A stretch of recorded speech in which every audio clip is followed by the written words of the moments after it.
जय श्री कृष्ण। किसी ने क्या खूब कहा है कि सत्य जब भी मिला है अंदर ही मिला है, और जिसे भी मिलेगा हृदय के अंदर ही मिलेगा, भीतर ही मिलेगा। आज के इस वीडियो में हम बात करेंगे श्रीमद् भगवत गीता के 6ठे अध्याय से मिलने वाली सीख और शिक्षाओं के बारे में। इससे पूर्व श्रीमद् भगवत गीता जी के 5म अध्याय में दोस्तों हमने जाना कि किस प्रकार से भगवत प्राप्ति की जा सकती है, भगवत प्राप्ति का सर्वोत्तम मार्ग कौन सा है, हमारे लक्ष्य को किस प्रकार से हासिल किया जाता है और किस प्रकार से हमारा शरीर हमें आलस्य में बांधता है। अब श्रीमद् भगवत गीता जी के 6ठे अध्याय में हम जानेंगे कि एक योगी क्या होता है और किस प्रकार से योगी बनते हैं। आज के वर्तमान युग की बात करें तो योगी का मतलब वो इंसान है जो अपने जीवन में कुछ अलग करना चाहता है, कुछ बड़ा करना चाहता है। और इसी के साथ साथ इसी अध्याय में हम ये भी जानेंगे कि क्या होगा जब आपने किसी कार्य को हासिल करने के लिए, किसी टारगेट को अचीव करने के लिए बहुत अधिक मेहनत की, लेकिन मृत्यु होने से पूर्व आपका वो सपना ही रह गया, अर्थात वो आपको सफलता नहीं मिल पाई। तो चलिए विस्तार से जानते हैं श्रीमद् भगवत गीता जी के 6ठे अध्याय से मिलने वाली सीख और शिक्षाओं के बारे में। इस अध्याय में भगवान श्री कृष्ण कर्म योग और कर्म संन्यास योग के तुलनात्मक मूल्यांकन को 5वें अध्याय से इस 6ठे अध्याय में भी जारी रखते हैं, और साथ ही में बताते हैं कि एक जो साधक होता है, जो निरंतर प्रयास करता है, सही परिभाषा उसकी क्या है, उसका सही तरीका क्या है। इस अध्याय में भगवान श्री कृष्ण बताते हैं कि जब हम समर्पण और भक्ति के साथ किसी कार्य को करते हैं तो ऐसा करने से हमारा मन शुद्ध हो जाता है और हमारी आध्यात्मिक अनुभूति गहन हो जाती है। फिर जब मन शांत हो जाता है तो साधना व्यक्ति के उत्थान का मुख्य साधन बन जाती है। ध्यान के माध्यम से ही एक योगी अपने मन को वश में करने का प्रयास करते हैं, क्योंकि अप्रशिक्षित मन हमारा एक बहुत बुरा शत्रु है और प्रशिक्षित मन हमारा प्रिय मित्र। भगवान श्री कृष्ण अर्जुन को सावधान करते हैं कि केवल कठोर तप में लीन रहने से कोई सफलता प्राप्त नहीं कर सकता, और इसीलिए एक मनुष्य को अपने खान पान, कार्यकलापों, आमोद प्रमोद और निद्रा को संतुलित रखना चाहिए। इसके आगे वो फिर मन को भगवान में एकीकृत करने के लिए साधना का वर्णन करते हैं। जिस प्रकार से वायु रहित स्थान पर रखे दीपक की ज्वाला में कोई झिलमिलाहट नहीं होती, ठीक उसी प्रकार एक साधक को अपना मन साधना में स्थिर रखना चाहिए। वास्तव में मन को वश में करना कठिन है, लेकिन अभ्यास और विरक्ति द्वारा इसे नियंत्रित किया जा सकता है। इसलिए हमारा मन जहाँ कहीं भी भटकने लगे तब हमें वहाँ से इसे वापस लाकर निरंतर भगवान में केंद्रित करना चाहिए। जब हमारा मन शुद्ध हो जाता है तब यह अलौकिकता में स्थिर हो जाता है, और आनंद की इस अवस्था को समाधि कहते हैं, जिसमें मनुष्य असीम और दिव्य आनंद की प्राप्ति करता है। इसके पश्चात अर्जुन उस साधक के भाग्य के संबंध में प्रश्न पूछता है जो इस मार्ग का अनुसरण करना आरंभ तो करता है, लेकिन अस्थिर मन के कारण अपने लक्ष्य तक पहुंचने में असमर्थ रहता है। श्री कृष्ण उसे पुनः आश्वस्त करते हुए कहते हैं कि हे अर्जुन, जो व्यक्ति भगवत प्राप्ति के लिए प्रयास करता है, बुराई कभी उस पर हावी नहीं हो सकती। भगवान सदैव हमारे पूर्व जन्मों में संचित आध्यात्मिक गुणों का लेखा जोखा रखते हैं और हमारे अगले जन्म में उस ज्ञान को पुनः जागृत करते हैं, ताकि हमें अपनी यात्रा को जहाँ से छोड़ा था उसे वहीं से पुनः आरंभ करके आगे जारी रख सकें। अनेक पूर्व जन्म से अर्जित गुणों तथा पुण्यों के साथ एक योगी अपने वर्तमान जीवन में भगवान तक पहुंचने में समर्थ हो सकता है। इस अध्याय का समापन इस उद्घोषणा के साथ होता है कि योगी भगवान के साथ सदैव एकीकृत होने का प्रयास करता रहता है। इसीलिए वह तपस्वी, ज्ञानी, कर्म कांडों के पालन करने वाले कर्मी से श्रेष्ठ होता है। सभी योगियों में से जो भक्ति में तल्लीन रहता है वही सर्वश्रेष्ठ होता है। इस अध्याय के प्रथम श्लोक में भगवान श्री कृष्ण अपने सखा, अपने मित्र धनुर्धर अर्जुन से कहते हैं कि वे मनुष्य जो कर्म फल की कामना से रहित होकर अपने नियत कर्मों का पालन करते हैं, वे वास्तव में सन्यासी और योगी ही होते हैं, ना कि वे जो अग्निहोत्री यज्ञ संपन्न नहीं करते, अर्थात अग्नि नहीं जलाते और शारीरिक कर्म भी नहीं करते। लोग कहते हैं कि हमने अग्नि को त्याग दिया, हम सन्यासी हो गए हैं। इस दुनिया में बहुत सारे लोग तरह तरह की बातें करते हैं, तो भगवान श्री कृष्ण यहाँ पर स्पष्ट करते हैं कि जो लोग ऐसा कह रहे हैं कि मैं तो ज्ञानी हूँ, मैं तो सर्वज्ञाता हूँ, सब कुछ जानता हूँ, मैं तो आत्मा हूँ, और कर्म आरंभ ही ना करें या करने योग्य क्रिया ही ना करें, तो वह सन्यासी नहीं, झूठे हैं। हे अर्जुन, मनुष्य को चाहिए कि अपने द्वारा ही अपना उद्धार करें, अपनी आत्मा को अधोगति में ना पहुंचाएं। श्री कृष्ण कहते हैं कि केवल अपने सांसारिक कर्मों को त्यागने मात्र से मनुष्य योगी नहीं बन जाता, बल्कि जो व्यक्ति अपने द्वारा किए जाने योग्य सभी कार्यों को करता हुआ उनका लालच नहीं करता, वही असली योगी कहलाता है। जो व्यक्ति अपने मन को जीत लेता है तो उसके लिए इस संसार में और कुछ भी जीतना जरूरी नहीं होता, और जिसका मन इधर उधर भटकता रहता है उसके लिए इस संसार में कुछ भी पाना भी आसान नहीं होता, क्योंकि जब हमारा मन हमारा गुलाम होता है तो वह हमारा मित्र होता है, और अगर हम उसके गुलाम बन जाते हैं, अपने मन के अधीन चलने लगते हैं, तो वही अपना मन हमारा सबसे बड़ा शत्रु बन जाता है। भगवान श्री कृष्ण कहते हैं कि वे योगी जिन्होंने अपने मन पर विजय हासिल कर ली, वे सर्दी गर्मी सुख दुख मान अपमान के द्वंद्व से ऊपर उठ जाते हैं। ऐसे योगी शांत रहते हुए भगवान की भक्ति में लीन हो जाते हैं और श्रद्धा में अटल हो जाते हैं। वे योगी जो ध्यान और विवेक से संतुष्ट होते हैं और जो इंद्रियों पर विजय हासिल कर लेते हैं, तो फिर वो व्यक्ति अपने जीवन में उत्पन्न होने वाली तमाम परिस्थितियों में अविचलित रहते हैं। वे धूल पत्थर और सोने को एक समान रूप से देखते हैं। योगी पुरुष शुभ चिंतकों, मित्रों, शत्रुओं, पुण्य आत्माओं और पापियों को भी निष्पक्ष होकर एक समान भाव से देखते हैं।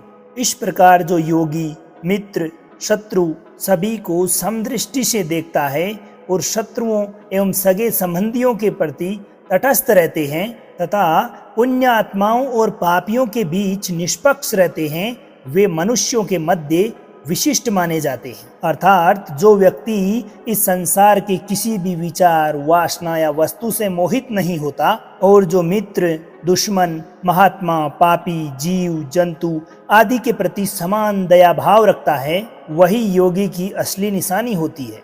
हे अर्जुन, जब इस तरह का योग भाव आने लगता है तो फिर बिना किसी आशा के, बिना किसी भय के अपने मन को मित्र बनाकर मेरा ध्यान करना चाहिए।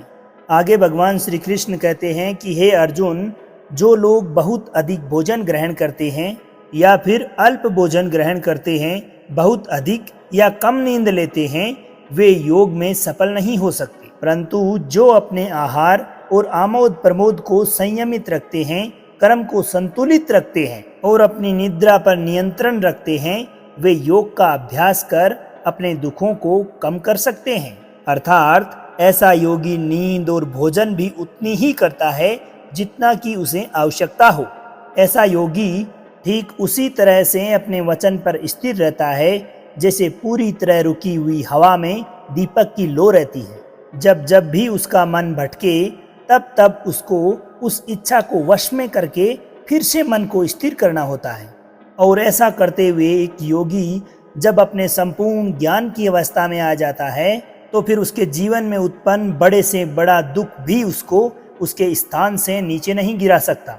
सच्चा योगी अपनी चेतना को भगवान के साथ एकीकृत कर समान दृष्टि से सभी जीवों में भगवान और सभी जीवों को भगवान में देखने लगता है।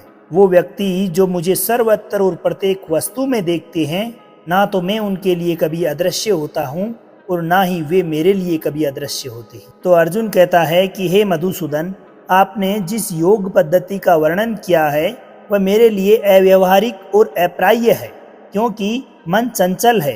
हे श्री कृष्ण, क्योंकि मन अति चंचल, अशांत, हठी और बलवान है, इसलिए मुझे वायु की अपेक्षा मन को वश में करना अत्यंत कठिन लगता है।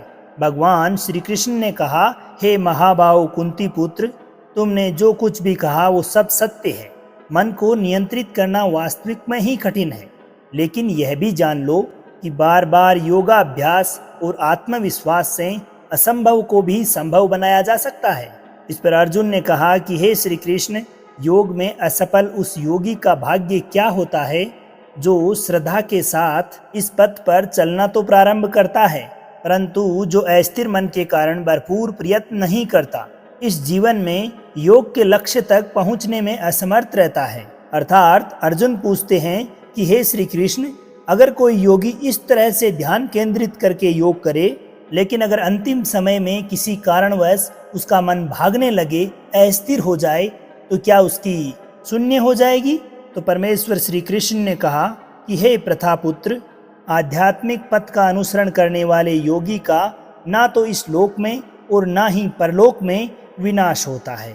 मेरे प्रिय मित्र, भगवत प्राप्ति के मार्ग पर चलने वाले को बुराई कभी भी पराजित नहीं कर पाती। इसलिए असफल योगी भी मृत्यु के पश्चात पुण्य आत्माओं के लोक में जाते हैं। अनेक वर्षों तक वहां निवास करने के पश्चात वे पृथ्वी पर कुलीन या धनवानों के कुल में पुनः जन्म लेते हैं, अथवा जब वे दीर्घ काल तक योग के अभ्यास से उदासीन हो चुके होते हैं, तब उनका जन्म दिव्य ज्ञान से संपन्न परिवारों में होता है। और संसार में ऐसा जन्म अत्यंत दुर्लभ है। अर्थात श्री कृष्ण ने कहा कि नहीं अर्जुन, निरंतर परमात्मा की तरफ बढ़ना हर एक आत्मा का अधिकार है।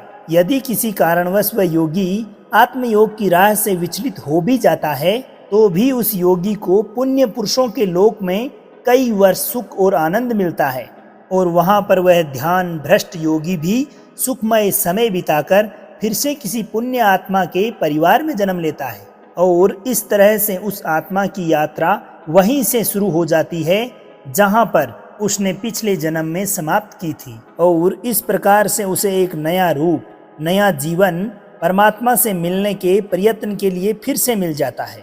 अर्थात उसका पिछले जन्म में किया गया योग भी बेकार नहीं जाता, बल्कि लगातार प्रयत्न करने वाला योगी किसी न किसी जन्म में उस परमात्मा को प्राप्त कर ही लेता है और अपनी आत्मा को भी उसी में समाहित कर देता है।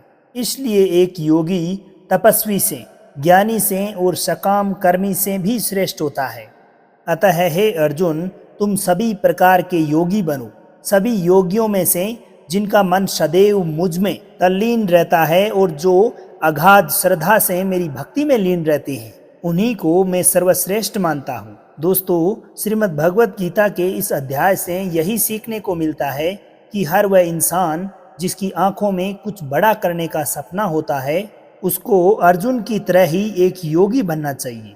योगी वह इंसान होता है जो पूरी तरह से अपनी भावनाओं, अपने इमोशंस को संतुलित रखता है, जो हमेशा अपने लक्ष्य को पूरा करने के लिए प्रयत्नरत रहता है, मेहनत करता रहता है।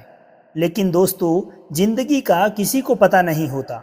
अब प्रश्न यह उत्पन्न होता है कि यदि कोई इंसान लगातार प्रयत्नरत है, मेहनत करता है और उसका सपना पूरा होने से पहले ही उसे मृत्यु आ जाती है, तो क्या उसकी मेहनत किसी काम की नहीं रही और सपने सपने ही रह गए? परंतु यहाँ पर एक बहुत ही सीक्रेट बात भगवान श्री कृष्ण हमें बताते हैं कि अगर आप मेहनत कर रहे हैं और आपने बहुत अनुभव प्राप्त किया है, बहुत नॉलेज हासिल कर ली है, लेकिन फिर भी आपको मंजिल नहीं मिली और किसी न किसी कारणवश, परमात्मा ना करे ऐसा हो, पर आपकी मृत्यु हो जाती है, या अपने सपनों के लिए मेहनत करते करते आपकी अवस्था हो जाती है, बूढ़े हो जाते हो और मर जाते हो, तो ऐसी परिस्थिति में चाहे आपको जीते जी फल मिले या ना मिले, लेकिन मरने के बाद में आपको स्वर्ग में अपने कर्मों के अनुसार पूरा सुख मिलेगा। और जब आपके अच्छे कर्मों का बैलेंस खत्म हो जाएगा, तो आप फिर से धरती पर पुनः जन्म लेकर आओगे और अपने पिछले जन्म के पुण्य कर्मों के आधार पर आप ऐसे वातावरण या घर में जन्म लेंगे जिसमें आपको पिछले जन्म के ज्ञान वाला बौद्धिक स्तर स्वतः ही मिल जाएगा और आपको उसके आगे की मेहनत करने के लिए फिर से एक नई पूरी जिंदगी मिल जाएगी। इस प्रकार व्यक्ति और अधिक परिश्रम करके अपने परम लक्ष्य को प्राप्त कर लेता है और उसके पश्चात अपने परम लक्ष्य मोक्ष को प्राप्त कर लेता है। दोस्तों, मैं आशा करता हूँ कि आपने इस वीडियो से बहुत कुछ सीखा होगा। अगर वीडियो पसंद आई हो तो लाइक शेयर जरूर करें और कमेंट में जय श्री राधे लिखें। तो अब आज्ञा दीजिए आपके मित्र सामर चौधरी को। मिलते हैं श्रीमद् भगवत गीता जी के 7वें अध्याय में। जब तक के लिए खुश रहिए, मुस्कुराते रहिए, जीवन में आगे बढ़ते रहिए और प्रेम से बोलिए श्री राधे राधे।